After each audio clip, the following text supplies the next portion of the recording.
switch into the side view of everything.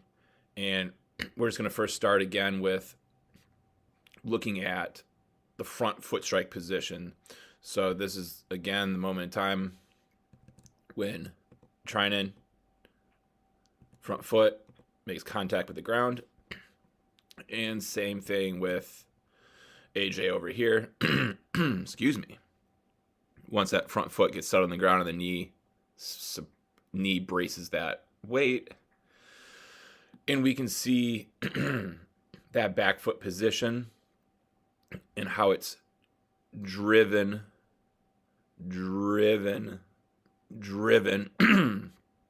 away from the rubber.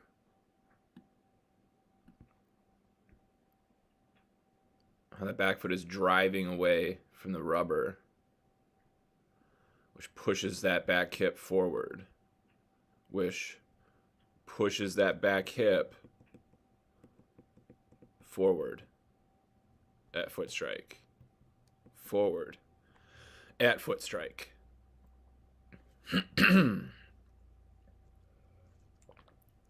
Sorry, I got a frog in my throat.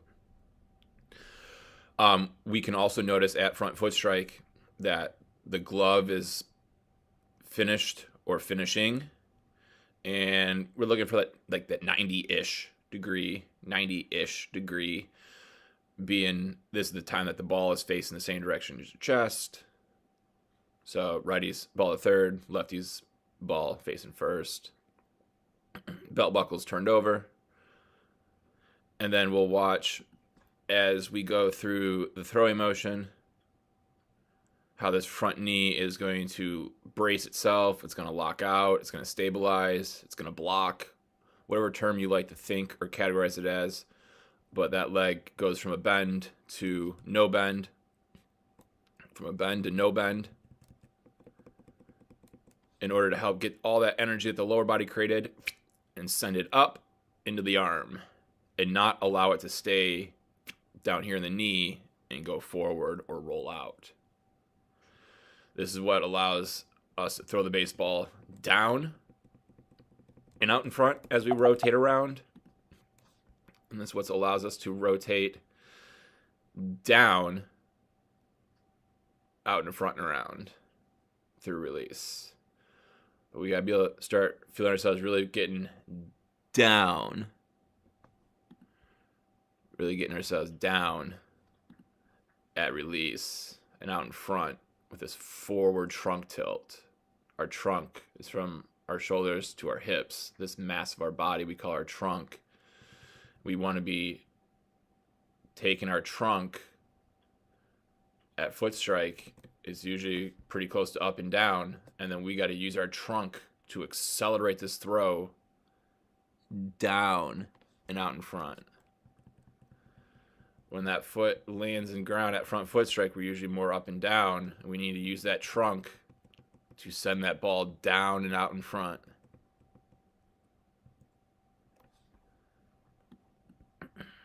Next two examples.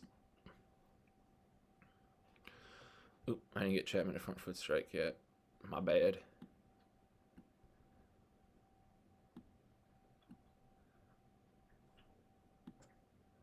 Okay, so if we watch this back foot, how it's just going to drive away from that rubber. Heel's not trying to come up in the air, it's just trying to turn over. What are we turning over? We're turning over the big toe. Watch this little piece of toe here that's in the light. Should turn over. It folds over. The crease in the shoes folding over that big toe so we can drive through it. And that's the movement that gets this back hip to go forward. That's what finally gets the pelvis to start to rotate forward. Gloves finishing, 90-ish degree angle. Belt buckle, back hips coming through. Over here, watch that back foot.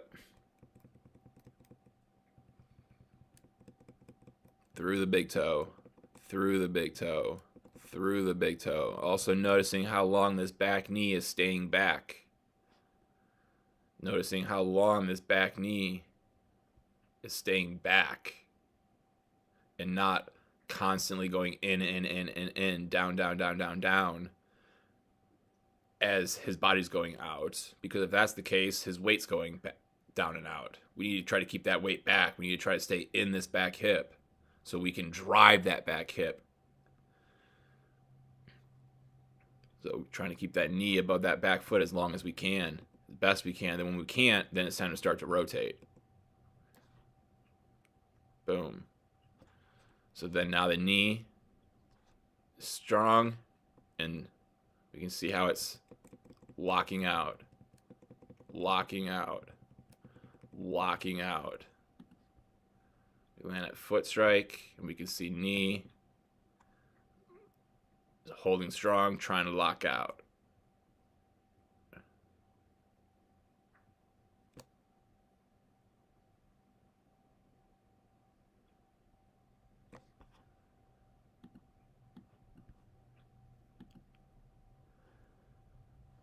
Okay. Some more here. Kershaw. Back foot. Boom. Back foot. Boom. Back hip. Go forward. Back hips facing first. Start going forward. Start going forward with the back hip. All because the back foot's doing that. Get the knee to do that, which pushes and drives the pelvis forward. Gloves getting to finish. Arms in that 90-ish. Shoulders have not rotated yet. Shoulders have not rotated yet. Gloves starting to finish. Arms in that 90-ish. Back foot. Boom. Boom. Boom. Boom. So we can see all these guys, different heights, different arm slots, different body shapes, different arm slots. But a lot of the same movements with the back leg, because that's the sequence that we need to do in order to get that back hip to start to come forward. So then the throw, boom, out in front and down.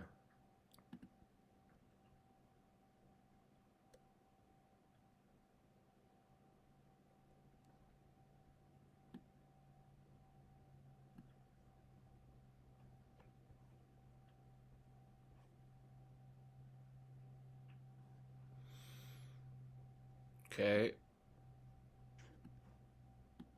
And then we got one more. Jake Arrieta, same thing. Back foot, 90-ish degree. Glove, finishing. Belt buckle, back hip getting forward. We take that back. We watch the back foot. Boom.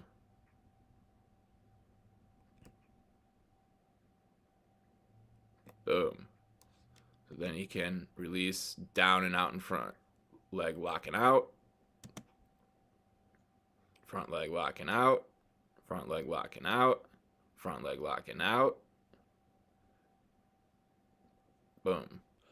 And just seeing how these back foots are all turned over and how that gets the knee then to really turn over, which then drives that hip forward.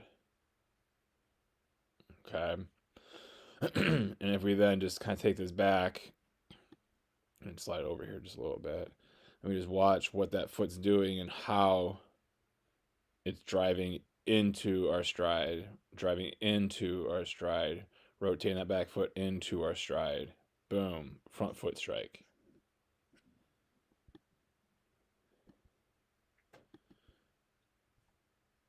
Same thing over here with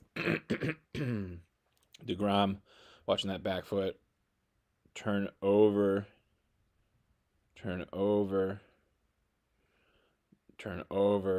finishing the knees complete rotation, back knees complete rotation, and ultimately, and most importantly, getting that back hip to start to come forward at front foot strike. So then everything can get continually driven out in front as we rotate down and around.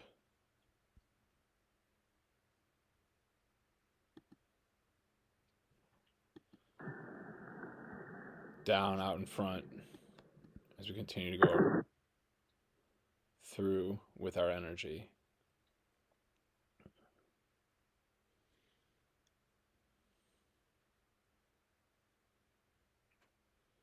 Turn your body into a whip.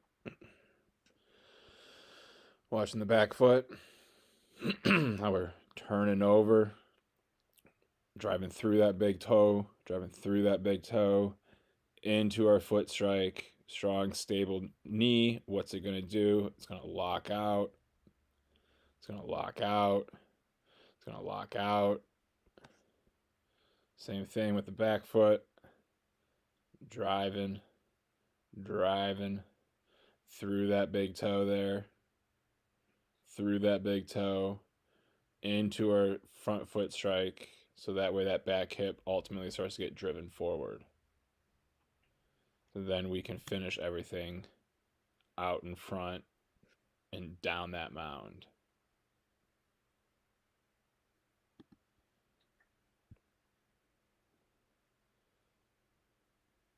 So we can get out in front and down that mound.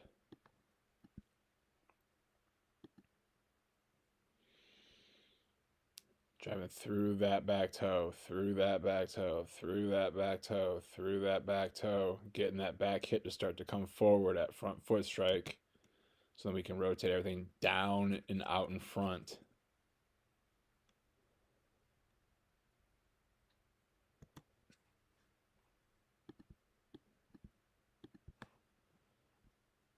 Back foot, back foot, back foot, back foot. What's the knee doing during that time? Look at the back knee turning completely over, rotating all the way over. Kneecaps facing back of this heel. Turn that knee all the way over, getting that foot to fold over the big toe. When we do that into our stride, the back hip starts to come forward.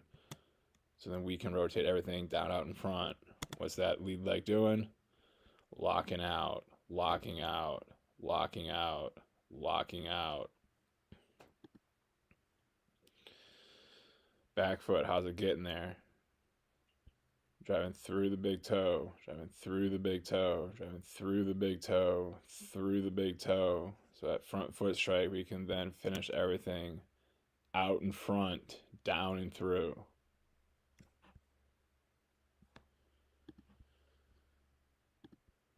Same thing, watching the back foot, driving into front foot strike, driving into front foot strike, driving, turning over the big toe, getting that back knee all the way rotated so the back hip starts to come forward at front foot strike, forward at front foot strike.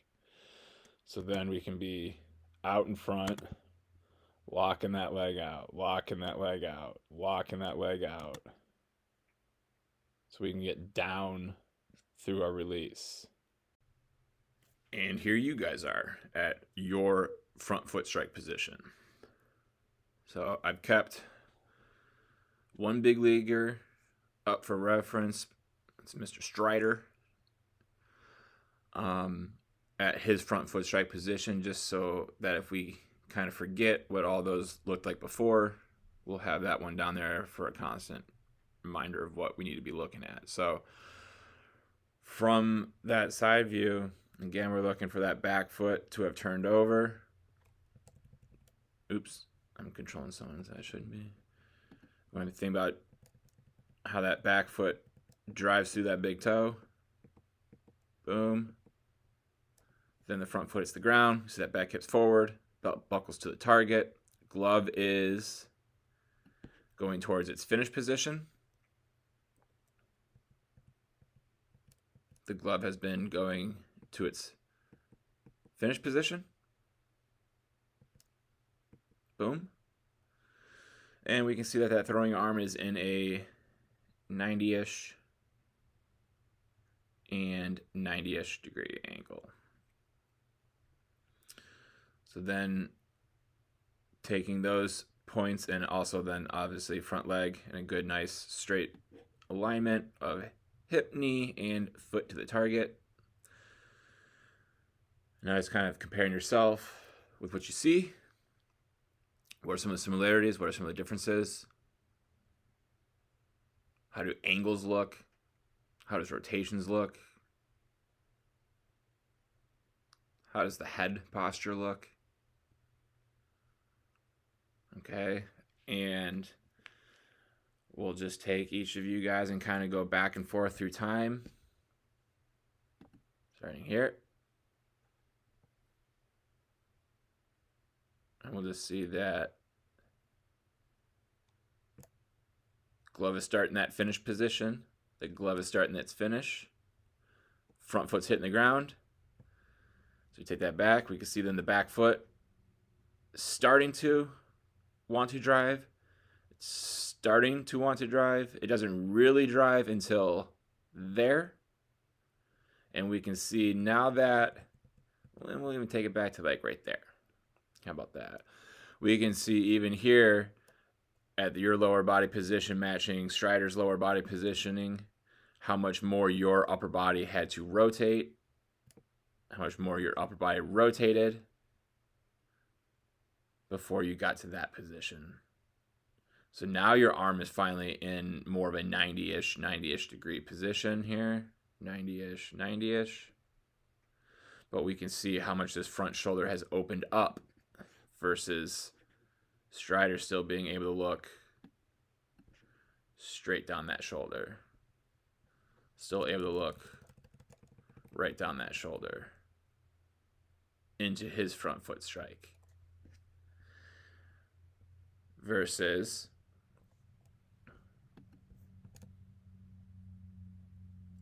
backside is a little late, and the backside's a little late, which the backside driving also is timed up with the throwing arm flipping up. So if we watch Strider, and we watch when his throwing arm flips up from the position that you are in right now and he is in right now are very similar. But watch how his foot turns over, back foot turns over, and back hip goes forward. Right there. And that's what gets his hand to flip up. Your body does not do that motion until now with the back leg, and that's why it's just now that your throwing arm gets in the same position that you see Strider's in. But unfortunately, because the back foot was late to do that, which made the throwing arm late to flip up, it then got us to this position when that front shoulder starts to peel out instead of it staying closed, so we can then throw through it. Throw through the shoulder versus slightly throwing around the shoulders. Having to throw around the shoulders before we then get back through. Very, very close. It's just that slight timing differences. Just slight timing differences. We just need to be a little bit more aggressive with the back leg, or a little bit earlier with the back leg, a little quicker with the back leg, something with the back leg to be able to get it to go fully through on time and not be front foot striking, then back foot turning over completely, which then finally gets that back hip to go through. All right, so let me switch our focus over here. We can see backside foot has not done any type of drive or rotation, and instead it's just been the back knee just kind of collapsing inwards or falling inwards or drifting inwards. We can also see the front leg does a good job rotating and opening up, but we can see that it's doing it in place. So if we just look at where your heel's at, and then we look at where your heel lands, it's almost in the same exact position. So we're doing a good job getting that front side to open, but we need to try to think about maybe gaining some ground while we do that. And how would we gain ground while we do this motion here? While your front leg is doing this motion here, we would be gaining ground because we'd be driving off that back foot. And when we drive off the back foot, it drives our hips forward and it drives our body forward. So if you watch on Strider, his front leg does that same rotation, but it rotates forward and it gains ground. And it's doing that because the back foot is driving and turning over versus your back foot kind of just there. And that's why we can see how close your back hip is to the pitching rubber at front foot strike. The guys that are doing a better job of getting that back foot to turn over their back hip is much further from the pitching rubber, like Constantineau right here. Real good job with the backside. We also have it over here, pretty darn good visually, but we're going to be able to see when we get to it, we can make it a lot stronger. Okay. We can see it wanting to happen over here, but we can also see what's happening with the upper body. We talked about that from the front view. That's kind of tilting and rotating. It's starting to and wanting to over here, but we're just a little too closed off with the front knee, and it landed too early before it could complete its rotation and drive. And then we can see right here and here are both camps of wanting to, but not having the time to.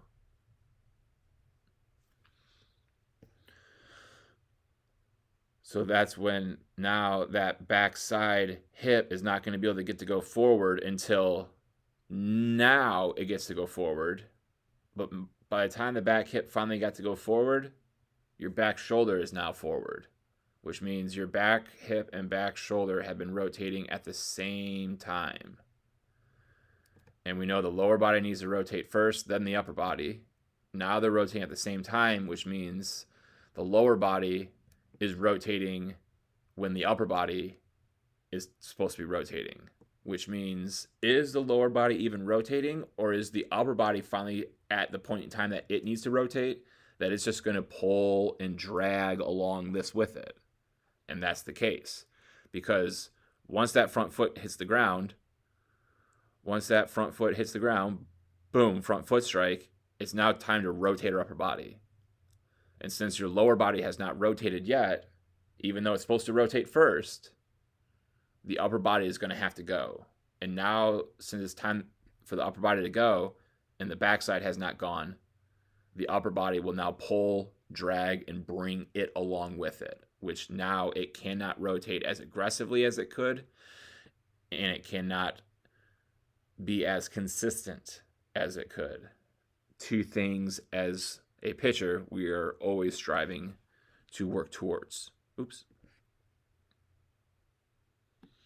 So we just need to be able to drive through our big toe, to get the knee to turn all the way over, to get the back hip to start to drive through.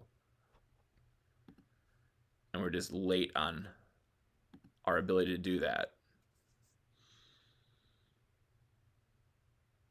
And we can just also then see the distance that you're able to travel down that mound versus kind of where everyone else is traveling, even though everyone is different heights. For the most part, everyone's getting pretty down that mound versus the distance of where you're getting at the mound for your height specifically, more so, because our legs can only reach so far, but we can still get our body to drive away from the pitching rubber.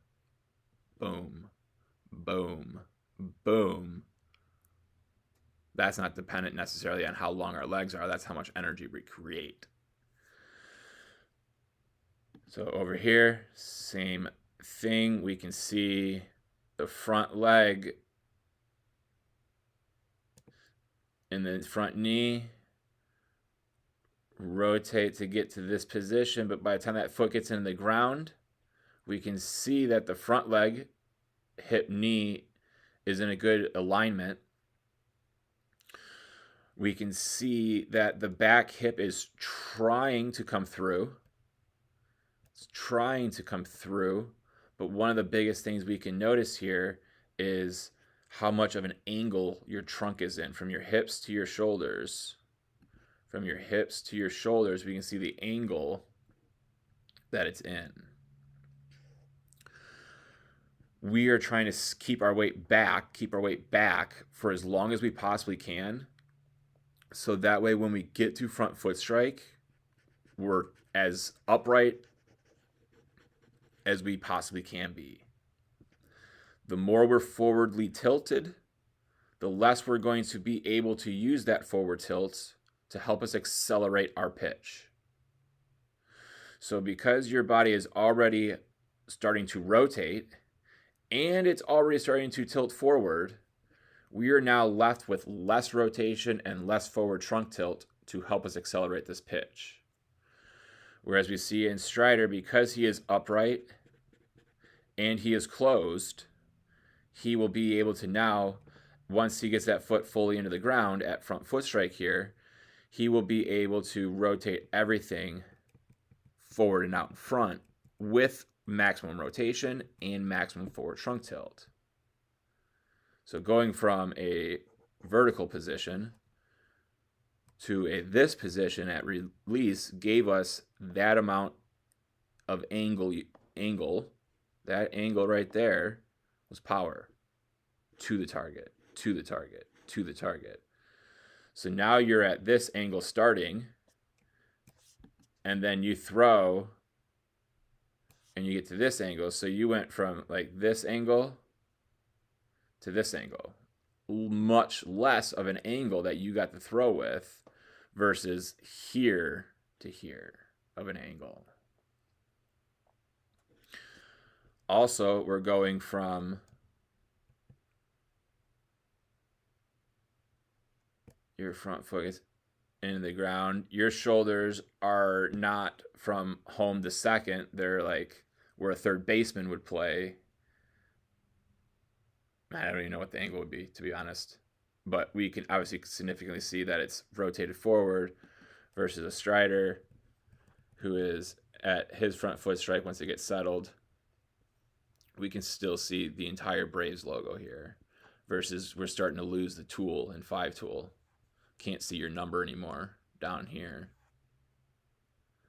So now not only do you have less angle to take the trunk down with your throw, you have less trunk rotation to make your throw versus all of that rotation versus just that rotation.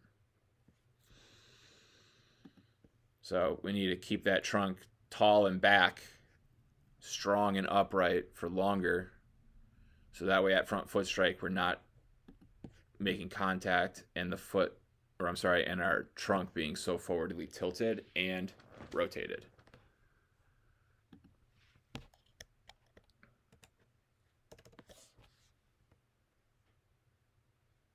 Okay, so over here you can see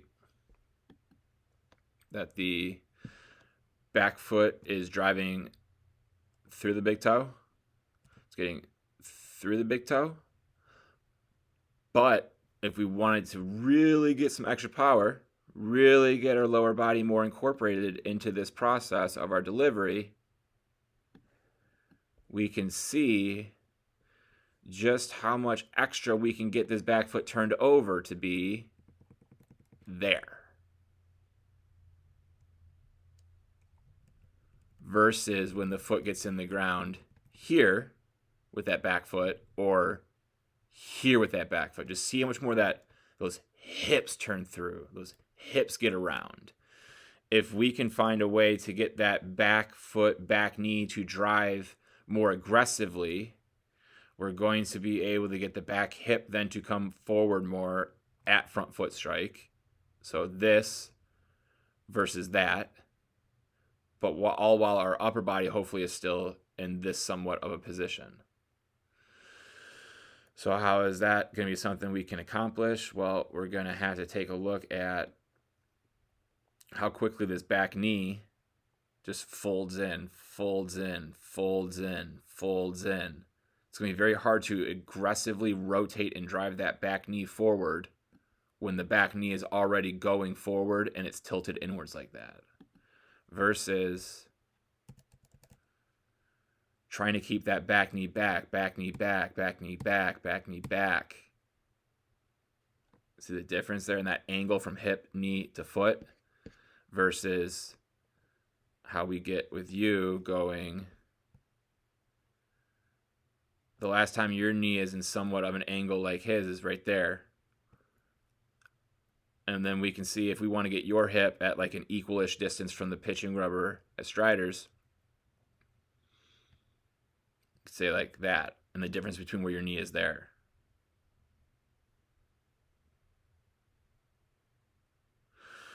So then when you start to try to drive through that big toe, we can't really influence the knee a whole lot. Versus when Strider's driving through his big toe, watch the knee start to go in. See how that knee's really going in during that drive of the back foot, which gets the hips to rotate more. Because your knee is so far already in this way, it's already so far towards the target, it's going to be very difficult to actually rotate it. So now as you try to rotate it, it's not happening. Now it's happening. But now we can just see, if we take it back just a little bit, take it like right there, boom, and boom. Now you two guys' lower halves look similar, but again, we can see how your front shoulder has opened up at this point, making your shoulders not squared up anymore, and you're slightly open with them, which now reduces our ability to have that extra power. So then we can see as we throw, see how that front knee does not get strong. All of that power from that lower half now is just going straight into that knee. It's going straight into that front knee. All that energy and that power is just going into that front knee, and now that front knee is starting to go forward. See how that gap from the beam in your knee, beam, ground. When we hit the ground in your front foot strike, boom, there's a distance, there's a gap right there. And now energy went from this leg to this leg. Now it's got to go from this leg up to the arm, which means it's got to go through the knee. So now we're going to see the knee is trying to stay firm, but now it's going forward, it's going forward, it's going forward, it's going forward, it's going forward, it's going forward, it's going forward. Now it's trying to lock out, but it's way too late. The ball's well out of our hands. Versus with Strider, foot is hit, knee is not going to go forward. What's it going to do? It's going to lock out. It's going to lock out. It's going to lock out. So that way the hips can't keep going forward. So if the hips can't keep going forward, which they have been this whole time, boom, foot hits the ground, hips can't keep going forward. Where's that energy then going to go? Well, it's either going to go from the hips into the knee, and then from the knee forward, or it's going to go from the hips into the knee, into the foot, back into the knee, locking out, and then up. So energy is going from the back foot, driving the hips forward, into the ground. Now the energy is going from the ground through the knee, the front knee, and it's got to lock out so it can continue to send the energy back up to the upper body, so that way it can actually get there as the ball is being released, so it can be used.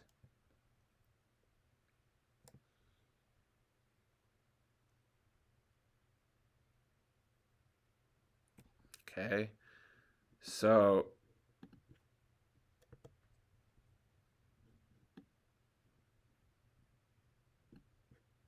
what we see then is just then how much we can then tell the difference between your knee, front foot strike, knee, now it's strong, versus foot strike, instantly strong. So most of us are going to need to get better at locking that front leg out, especially now that we're going down the mound. It's more energy. It becomes even more important. It becomes even a little bit more difficult to lock out, so that way we can send energy up on time and not be late with it.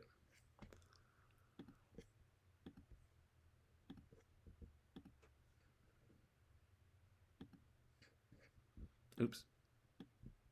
Okay, so another one that's from the same that we just had up here with, I believe that's Mahar up there, that's right above you here. You two guys are very similar with front foot strike. We can see the backside's not really wanting to do much with the drive. Yours is a little bit more than Mahar's. And your front leg, when it's rotating forward, it does a better job of gaining ground than Mahar's, but not as much as we could if his backside was better on time. Okay, so you two guys are very similar with where we're at with our lower bodies. We need to become much more aggressive with driving ourselves down this mound to create power, and not having that aggressiveness with the lower half happen after the front foot strike, because it can't be used then. So then if we just again see these differences, just how much behind your upper body is even to get into like the hand flipped all the way up and over, how much that upper body needs to rotate to get there versus where try to get into his front foot strike right there, boom, already there with that hand up, versus you just being a little late. And we said why you just a little late. It's very similar to what we had going on up here with big fella, and I'm drawing a blank on the name. AJ, I want to believe. I think it's AJ. You guys gotta forgive me. I've been seeing like 100 kids a week so far this month, so a lot of new faces to get reacquainted to. But something to be thinking about is the same thing of that is we just need the backside foot to turn over more, because the backside foot turning over, knee turning over, hip driving forward is usually synchronized with when the hand should be flipping up. When the hand should be flipping up is when that back hip is going forward. When the back hip is going forward. When the back foot is really driving through. When the back knee is really finally turning over. And we can see your hip hasn't gone forward yet. Neither has your back foot really driven. So when it does do that motion, boom, now your hand is flipped up. But unfortunately, because that was late to occur, and once foot gets down, it's time to rotate the throw. This entire time that this foot has been down, the upper body has been rotating. And it's been rotating at the same time. So front foot strike. So now it's time to rotate the upper body.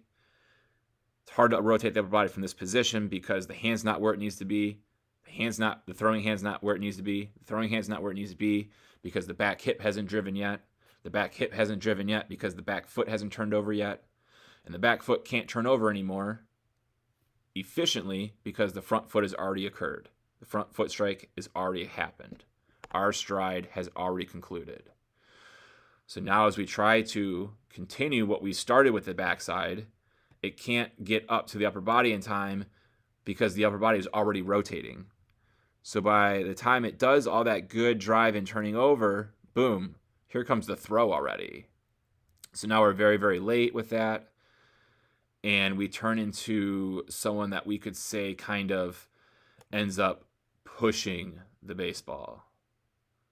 You're just kind of pushing the baseball forward. Or another way to look at it is you're really getting around the baseball as we're trying to throw. Getting really around the baseball as we're trying to throw. Opposed to instead of going through yourself straight to the target. Not around anything, just straight through.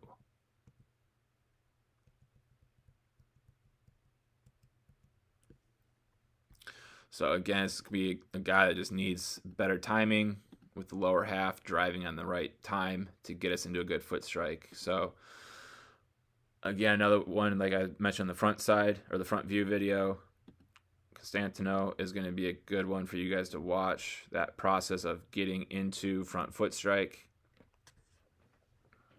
Back this up some.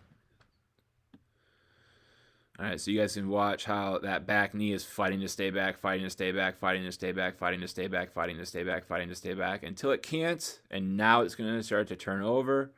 Now that knee is going to start to turn over. Now that back knee is going to start to turn over. And now to help accelerate that back knee in its adventure of turning over and to get the back hip to start going through or start to get the back hip to go to the target, get the back hip to start going forward, we need to get the back foot involved by driving through the big toe, through the big toe, through the big toe. And we can see as he drives through the big toe how much more aggressively that back knee turns over completely, turns over completely, turns over completely. Okay? But now we can see how the throwing arm hasn't turned all the way over yet. Why isn't it turned all the way over yet? Well, because the back hip hasn't gotten all the way through yet. The backside hasn't turned over all the way yet. And like we've been saying with all these other videos, that is when we have the timing of backside getting turned over before front foot strike. This versus, oh wait, hold on, you weren't in foot strike yet. Boom, right there. Okay, but still we can see this, these two, you and Strider, versus let's get your lower body to be more like his. Boom. Now we can see your arm is more flipped up. We can also see where's the glove getting more finished. Okay.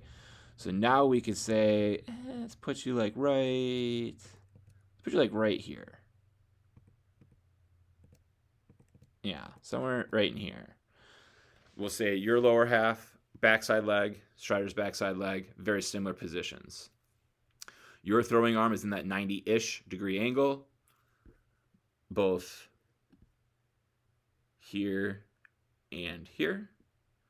But we can see we've sacrificed a little bit of forward trunk tilt in order to get this backside here. Why have we suffered or lost a little forward trunk tilt? Well, because we've already started to rotate. Why have we already started to rotate? Because as soon as that front foot hits the ground, boom, it's time to rotate shoulders. Okay, so now we're going to start to rotate shoulders.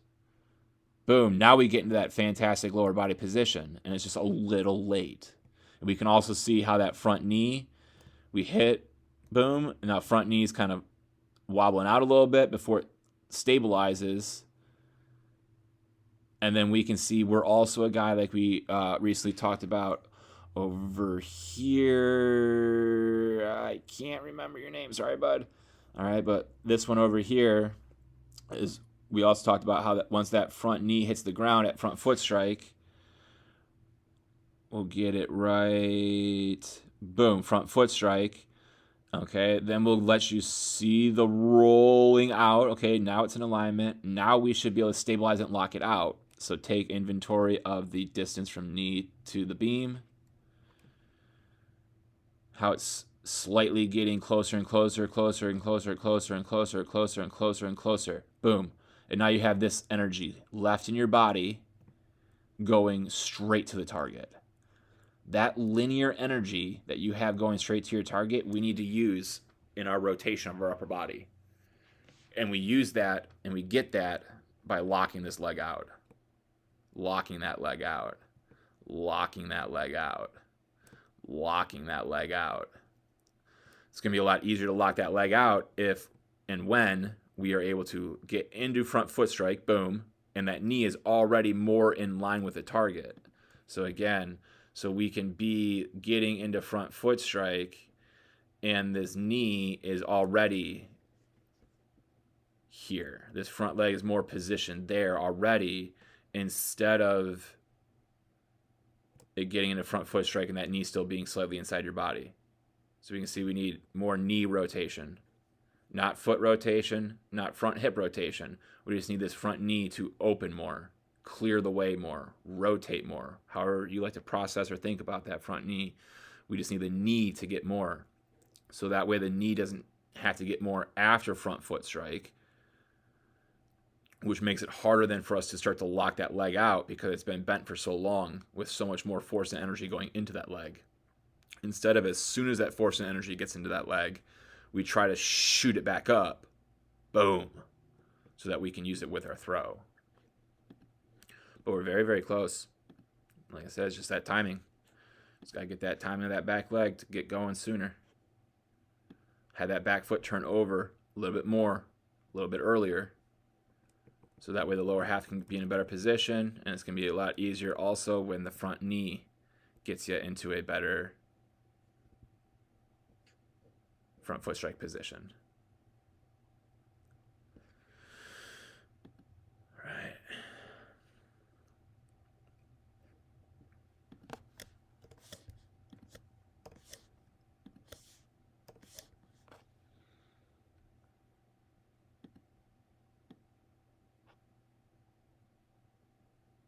So front foot, oops, you're still playing. Okay, so front foot strike. Like we talked about in the front view, we can see your shoulders are opened and tilted slightly already at front foot strike. We can see that your back foot is driving through the big toe. Driving through the big toe. Driving through the big toe. And then we're getting a front foot strike. So that's a really good job with that back foot. But you're also a guy that, if we kind of watch, you're another guy that back knee kind of very quickly wants to go in and in and in and in and in and in and in and in and in. So that way, when it would be time to drive that big toe or rotate through that big toe, drive through that big toe, like on Strider, we see when it's time to drive through that big toe, that knee is a lot more back still. That kneecap is still facing us. And your back knee is more facing like into third base dugout. We also see the angle from your hip to your knee to your ankle versus the angle that Strider's hip, knee, ankle are in, which now we can see why this knee can rotate so much more inwards, because it's going to get to your type of angle as it is rotating. See, boom, now it's getting towards your angle, but it's already rotating, so it's going to continue through that rotation into foot strike, versus your knee just falling there. Now it's trying to rotate, but it doesn't really have anywhere to rotate to. It's trying to rotate more in place, and that's where we're losing some of our power.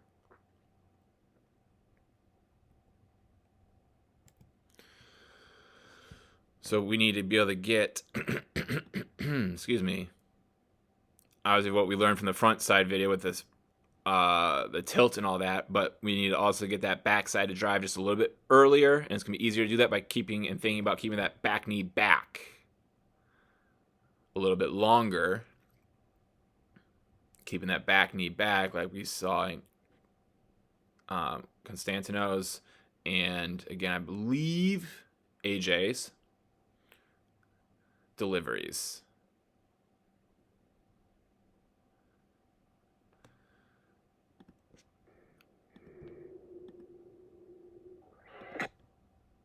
Okay, and then last but not least, our lefty.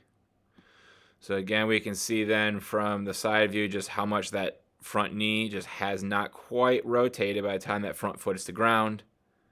Now it gets there, but now it's too late with that front knee, front knee, front knee.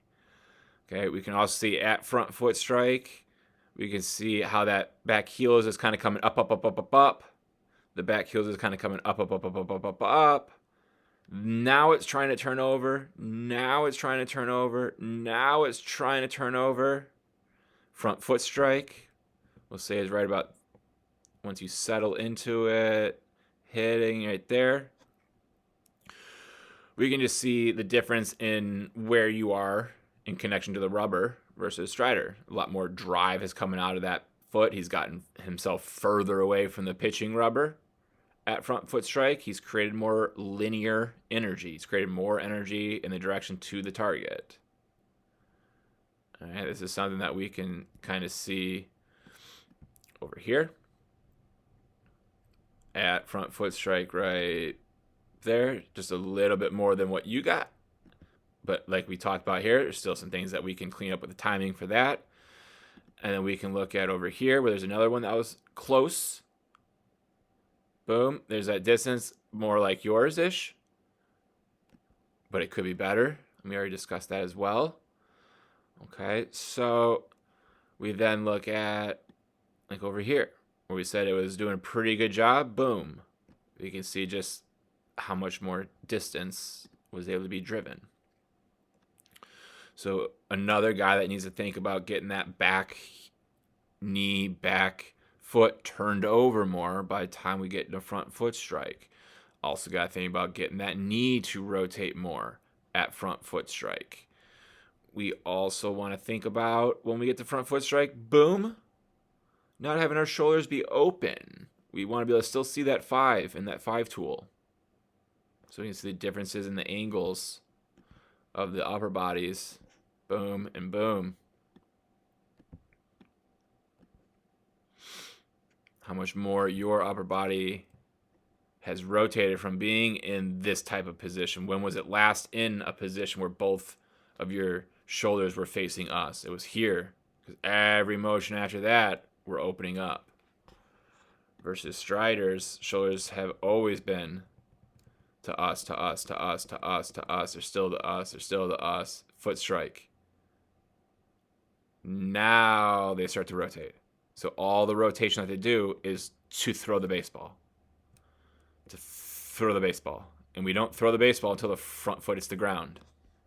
So all the rotation your upper body does before that front foot hits the ground, all of this opening up of the front shoulder, all of the throwing arm coming forward, back shoulder coming forward that we're doing here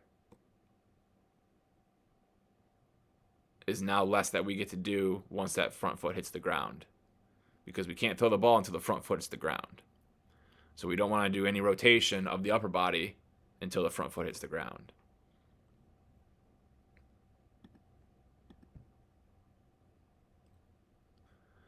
You can see that your front leg wants to do that locking out, but it's a little late. Why is it a little late? Because the lower body's late getting through its drive. So if it's not getting to its drive in time, it's going to be difficult to get to all the other parts that happen after that.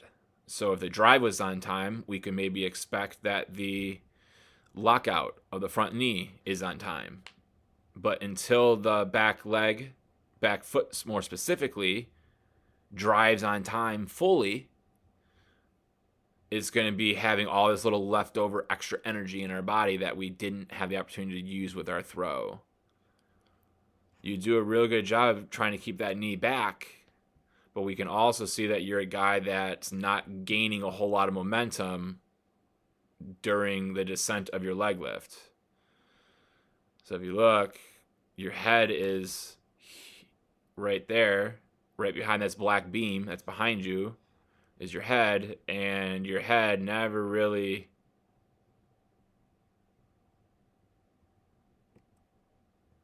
gets in front of that beam until now. So our body hasn't started to gain ground until now. Until now, you're starting to go forward. Versus we want to be thinking about trying to gain ground to the target as we also get into that power position of sitting back into that back hip. We want to think about our entire body gaining ground, not just going straight down, but gaining ground as we go out versus kind of just going straight down, down, down, down, down, down, down, down, down, down, down, down. Now I'll go out, out, out, out, out, out, out. And that's not the most powerful way to go forward while we're pitching on a mound.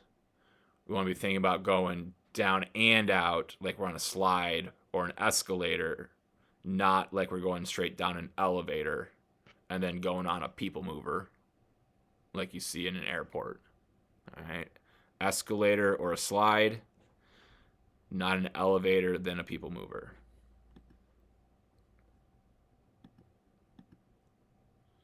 And that's how a lot of us are going to be able to get this backside driven more aggressively, is that we're not in the same boat of being a guy who's going down, down, down, down, down, down, down, down, down, down, down, down, before I start to go out, out, out, out, out, out, out. Another guy who's doing a lot more going down, down, down, down, down, down, down, down, down, down, down, down, before I start to go out, out, out, out, out, out, out, out. So we do a lot of drills to teach you guys how to get that back hip starting to go forward, gaining momentum as you go down the mound. So it's not so much down then out, but it's down and out at a more equal rate to create maximum amount of power while reducing the amount of stress that's going on our arm during our throwing delivery. All right.